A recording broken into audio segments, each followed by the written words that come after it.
Mambo vipi wajomba? Mambo vipi? Wazima kabisa. Sore hizi siku mbili tatu sijaongea na nyie. Nitaanza na madada wa gafu. Madada sasa hivi jihadharini sana na hawa maagenti. Hawa maagenti wanasababisha sana vifo. Kuna kesi leo nimeiona kule kwenye ile live yetu nyingine kwa Jaiva. Yaani kuna binti katoka Tanzania. Agent amemkurupua tu hivyo hivyo, hajachukua vipimo. Binti kafika kwenye kazi, kakaa muda mchache, kumbe ni mjamzito. Umeona? Mwenye nyumba hataki kitu chochote, anataka arudishiwe hela zake. Agent naye kisha kula hela. Saizi imekuwa danadana, yule binti anasota, anateseka. Umeona? Kwa sababu ya maagent. Saizi yule binti anateseka tu, hana msaada. Mwenye nyumba hamtaki. Na sheria mnazijua za Arabuni huko. Unaweza hata kumsababisha binti watu wakauliwa. Kwa hiyo hawa maagenti jihadharini sana na hii serikali inaposema kwamba maagenti. Kuna agent mmoja nimeona jana anatajwa, inasemekana ni agent wa serikali kupitia TAESA, anaitwa John Maingu. Kuna madada wanalalamika wengi, amewaibia wengi tu, anaibia huyo John Maingu. Kwa mnaomfahamu mnaweza mkaweka comment. Kuna dada mmoja yuko huko Oman ametapeliwa riali 370 na huyo bwana anaitwa John Maingu. Agent yuko Oman. Yuko Oman, mji mmoja unaitwa Sibarke. Huyu afuatiliwe. Yuko binti, maana mimi nimefungua siku hizi group la madada wa Oman, tunajadili shida zao na nini. Analalamika, anasema amemuibia na amewaibia wengine watatu. Ipo. Mtu akitaka ushahidi aje tumpe huyo binti analalamika. Maana kahitaji mpaka ofisi yake iliyoko Dar es Salaam. Nadhani imo kwenye simu. Jina la ofisi. Ni mtu maarufu anajulikana, au akina agent Suleiman wote mnamjua huyo John Maingu. Mkamateni arudishe hizo pesa. Mwambieni amrudishie huyo pesa zake.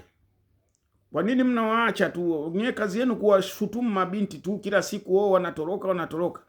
Nyie mnawaibia pesa. Nyie maagent mliopo hapo Oman mnawaibia. Na yule agent mwingine wa kike sina haja ya kumtaja, yule mwenye juu Fanta chini Coca-Cola. Sina haja ya kumsema. Wanadhulumu watu. Kwa sababu walifikia stage ya kusema eti mabinti wote wa Oman wasipewe ijaza. Yaani wasipewe mapumziko ya Ijumaa kwa sababu wataenda kupata mimba. Sasa watu wazima mnawaambia hivyo. Alafu mnawadhulumu pesa zao. Kule Tanzania mnawaambia mtapewa 120. Mkiwafikisha Oman mnawapa 70, mnawapangia tu 70, 80, mara 90. Yaani mnajipangia wenyewe.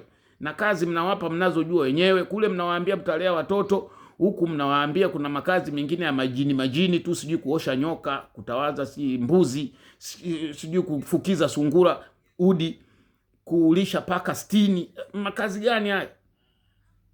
Kukachua kazee ka miaka 90. Tena kukachua uume. Kuna mmoja alipewa kazi ya kuchua uume miaka 2 mpaka kaamua kurudi nyumbani. Mkenya huyo. Kazi gani hizo sasa? Tujihadhari sana na wama agent. Na nyie madada, hebu jaribuni kupunguza zile njaa zenu. Mnapofika kwa mtajiri yako, akianza kukuambia lete passport yako, mwambie passport ni mali yangu. Muonyeshe kule nyuma imeandikwa. Ukiona malumbano yanaanza pale, chukua mkataba wako, rudi nyumbani.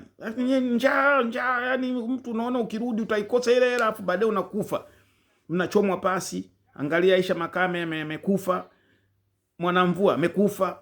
Mnauliwa. Afadhali mngekuwa mnakufa kwa ugonjwa, mnauliwa kabisa. Na ushahidi upo.